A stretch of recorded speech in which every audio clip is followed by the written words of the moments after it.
Salut à tous, c'est Louis, j'espère que vous allez bien. Aujourd'hui, une nouvelle vidéo pour faire le point sur l'actualité du marché des cryptos.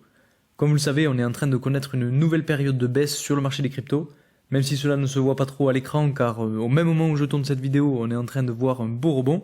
Donc dans cette vidéo, on va aller analyser les cours du Bitcoin et de l'Ether sur plusieurs intervalles de temps pour essayer de comprendre ce qui s'est passé et ce qui va se passer.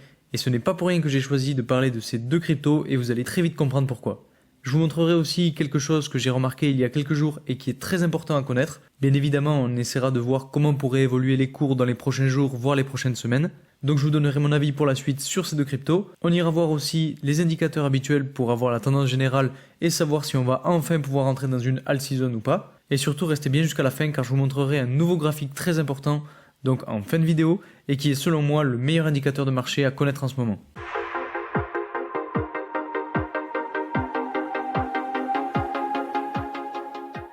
Avant de commencer cette vidéo, et comme d'habitude pour ceux qui ne me connaissent pas, je m'appelle Louis, je fais des vidéos sur toutes les thématiques qui tournent autour de la crypto-monnaie, donc si vous voulez en savoir plus et rester informé sur ces thématiques, n'hésitez pas à vous abonner. Comme d'habitude, je vous rappelle que je ne suis pas un conseiller en investissement, toutes les informations que je vous donne en vidéo sont simplement à but de divertissement et ne concernent que mon avis personnel, donc faites bien vos propres recherches avant d'investir dans quoi que ce soit. Ceci étant dit, on va directement aller voir la courbe d'évolution du Bitcoin. Et pour faire cette analyse, on va commencer par l'intervalle journalier. Donc je ne vais pas rentrer dans le détail des différentes lignes de support et de résistance.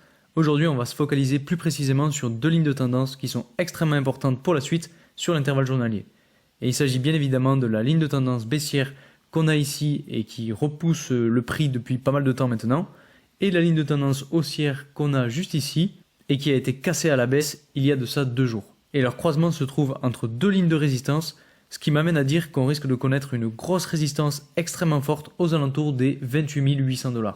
Mais avant de se confronter à cette résistance, il faut que le prix puisse rebondir, et ce qu'il faut voir, c'est que la chandelle d'hier est assez intéressante. Et c'est justement ce que je vous disais en début de vidéo, c'est ce que j'ai remarqué ça donc hier du coup, et en fait quand on a ce type de chandelle, donc je vais essayer de zoomer pour que vous voyez mieux, on a donc une chandelle qui a un corps qui est assez petit, et donc deux mèches qui sont assez grandes, et généralement, ce type de chandelle montre une inversion de la tendance. Alors je suis très curieux de voir ce que ça va donner dans les prochaines heures ou les prochains jours.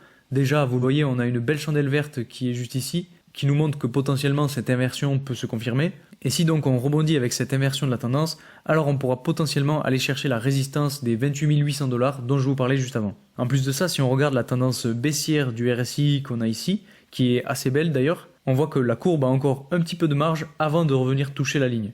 Et cette marge pourrait favoriser le rebond.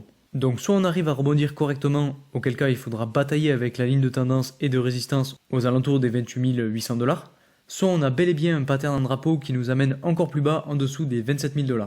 Avec la belle remontée qu'on a vue donc ces 10 dernières minutes, le pattern en drapeau baissier est déjà un petit peu moins envisageable, mais bon ça on pourra le confirmer qu'à la fin de la journée. Si on regarde bien, on voit que la courbe est en train de faire une espèce de drapeau baissier qui est généralement signe d'une baisse future. Si j'essaie de le tracer, donc on a notre mât de drapeau qui peut être tracé comme ceci, et donc ensuite avec potentiellement quelque chose comme ça et comme ça pour ce qui est de la voile. Et à ce moment-là, ça risque de faire très mal parce que, on le verra tout à l'heure, mais je pense que beaucoup de personnes vont se positionner à la hausse et que si on part à la baisse, on aura une cascade de liquidation puisque les gens auront mis des stop-loss aux alentours des 27 000 $, car en dessous, on n'a pas vraiment de niveau de support. Et si on dézoome un petit peu, le prochain niveau de support se trouve qu'aux environs des 25 200 $.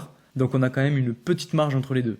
Et selon moi, si on passe en dessous des 27 000 $, alors c'est quasiment sûr qu'on ira chercher le support des 25 200 $, puisque comme vous le voyez, on a vraiment un grand vide entre les deux. En tout cas, pour l'instant, le scénario que je vous avais indiqué se déroule comme prévu, donc bravo à ceux qui ont écouté mes précédentes vidéos et qui se sont positionnés à la baisse, vous avez dû gagner gros. Si on regarde maintenant rapidement l'intervalle de 4 heures, on voit bien se dessiner ce fameux drapeau baissier qui pourrait faire très mal car généralement ce qu'on dit c'est que pour avoir une idée de la chute potentielle, il faut se reporter au mât du drapeau et si on le fait aujourd'hui, ça nous mènerait à retomber aux alentours des 26 000 voire des 25 500 $.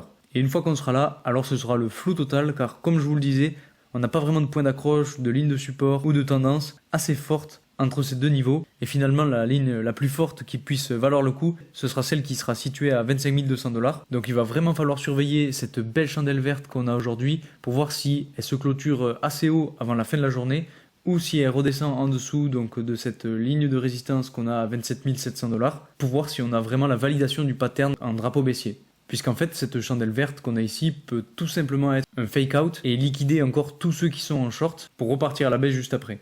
Alors, est-ce que le Bitcoin va être assez fort pour résister et ne pas passer sous les 27 000 $? Eh bien ça, seul l'avenir nous le dira. Donc si j'essaie de tracer les fluctuations futures pour la suite, on a donc vu potentiellement un rebond ici. On va sans doute se faire rejeter peut-être une première fois par la ligne de résistance ici.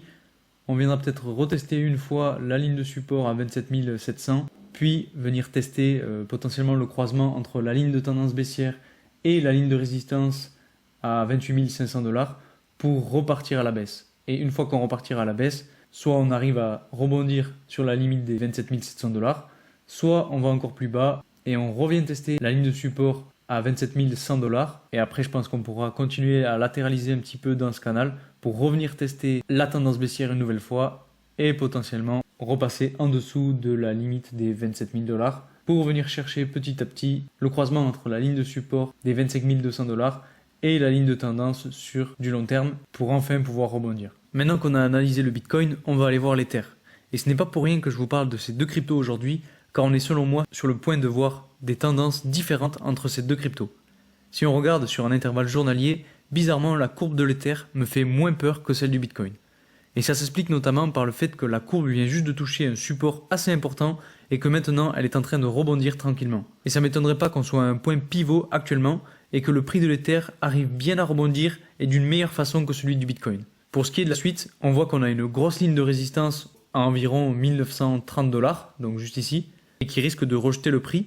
Mais si on a de bonnes nouvelles autour de la alt season, je verrais bien le prix ne pas rester longtemps dans le canal latéral, mais plutôt se servir de cette ligne de résistance à 1930 $ comme future ligne de support pour rebondir encore plus haut et repasser au-dessus des 2000 $.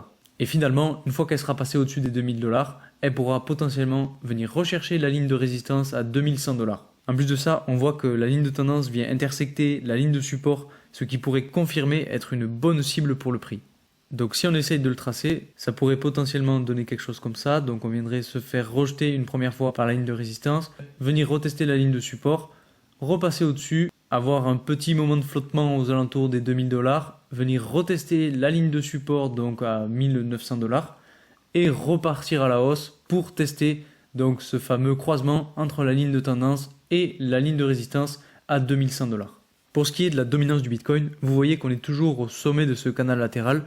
On est petit à petit en train de descendre vers la ligne de support qu'on a juste ici. Et comme je vous l'avais déjà dit dans ma précédente vidéo, selon moi, pour entrer dans une alt season, il faudrait que la dominance du Bitcoin passe en dessous de cette ligne et vienne potentiellement chercher la ligne de tendance qu'on a juste ici.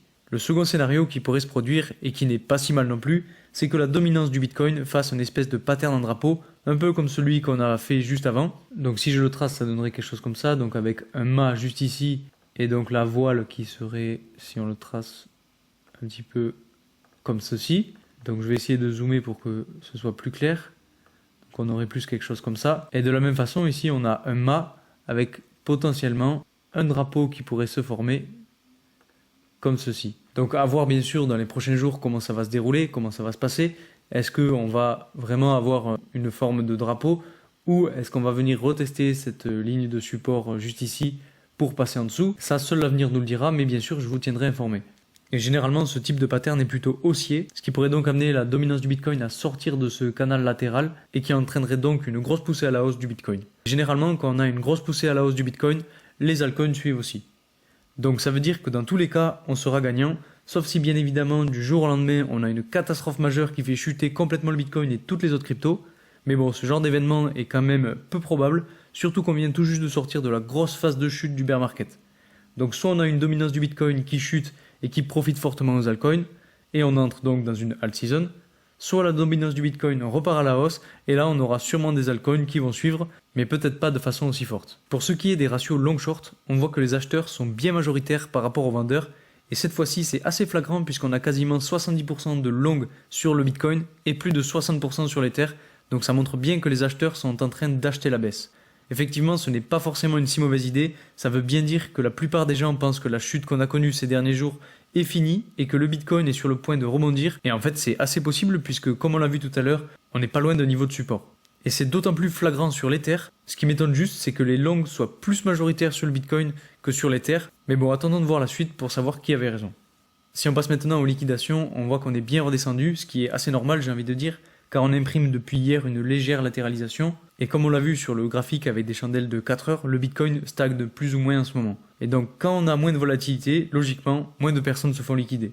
Par contre, comme je le disais tout à l'heure, on voit que les acheteurs sont majoritaires, et donc si le Bitcoin casse à la baisse le support des 27 000 $, alors on risque de connaître une cascade de liquidation qui risque de faire très mal à tout le monde. Et finalement, ce serait un scénario assez logique, puisqu'on viendrait retoucher les 25 200 $, comme je le disais tout à l'heure. Maintenant, pour ce qui est du Fear and Greed Index, comme je vous l'avais dit dans mes précédentes vidéos, on est en train de redescendre petit à petit. Bon, actuellement, on est encore dans le vert, mais on flirte avec l'orange, et si on passe en dessous des 27 000 $ sur le Bitcoin, alors on va sûrement redescendre en dessous de la limite des 50 sur le Fear and Greed Index. Ça m'étonnerait pas que quand on ira toucher la ligne de tendance baissière et qu'on se fera rejeter, on repasse en dessous des 50 et qu'on arrive dans cette zone rouge-orangée. Maintenant, le dernier indicateur dont je voulais vous parler, donc c'est le funding rate. Et donc il faut se focaliser donc sur cette espèce d'histogramme avec ces barres jaunes. Et en fait, ce qu'on remarque, c'est qu'à chaque fois qu'on a une baisse, comme par exemple celle-ci, on a des grosses barres jaunes qui apparaissent. Et inversement, quand on a des hausses comme celle-ci, on a des barres jaunes qui apparaissent cette fois aussi, mais vers le haut. Vous voyez, à chaque fois c'est la même chose. Et on a ici une fois, on a eu une hausse. Pareil, ici on a eu une hausse. Ici, de la même façon, on a eu une hausse. Et inversement, donc là, on a eu une baisse. Ici, on a eu une légère baisse de la même façon. Ici, pareil, on a eu un mouvement baissier qui a duré quelques temps. Et actuellement, on peut voir qu'on a pas mal de chandelles jaunes qui sont vers le bas et donc qui potentiellement pourraient amener le prix à chuter un peu plus. Donc c'est un indicateur qui est très important à garder en tête, surtout en ce moment. Mais bien évidemment, il est à utiliser et à mettre en relation avec tous les autres indicateurs dont on vient de parler. Au passage, pour ceux qui veulent faire du trading de crypto-monnaie, je vous rappelle que vous avez moins 10% sur vos frais ainsi qu'un bonus pouvant aller jusqu'à 5 000 $ en vous inscrivant avec mon lien de parrainage sur la plateforme BitGet. Je vous ai déjà fait quelques vidéos sur lesquelles je vous présente comment fonctionne la plateforme et ses différentes fonctionnalités, et je pense que je vous ferai très prochainement une nouvelle vidéo pour vous montrer comment trader avec BitGet. Donc n'hésitez pas à vous abonner pour ne pas rater ça. Voilà pour cette analyse rapide du marché. Donc comme vous l'avez compris, on a deux possibilités actuellement. Soit on arrive à rebondir, soit on continue à chuter, et selon moi je pense qu'on risque de descendre encore un petit peu plus bas. Et pour ce qui est de notre all season, aujourd'hui encore, tous les indicateurs nous montrent que la all season est sur le point de commencer et donc que les liquidités sont en train de basculer vers les altcoins. Donc c'est plutôt une bonne nouvelle car c'est maintenant que ça va devenir intéressant et c'est maintenant qu'il va falloir se positionner. Donc j'espère simplement qu'elle ne va pas trop tarder et que le Bitcoin ne va pas trop entraîner les altcoins dans sa chute s'il continue à chuter, bien évidemment. Dans tous les cas, ce n'est pas un conseil en investissement, faites toujours bien entendu vos propres recherches avant d'investir dans quoi que ce soit. En tout cas, j'espère que cette vidéo vous aura plu et qu'elle aura pu vous aider à comprendre la situation dans laquelle on se trouve actuellement. Si c'est le cas, n'hésitez pas à mettre un like, ça fait toujours plaisir, mais aussi à vous abonner et à mettre en commentaire si vous voulez que je continue à faire ce type de vidéo. En tout cas, merci encore pour votre soutien et moi je vous dis à très vite pour une nouvelle vidéo. Salut!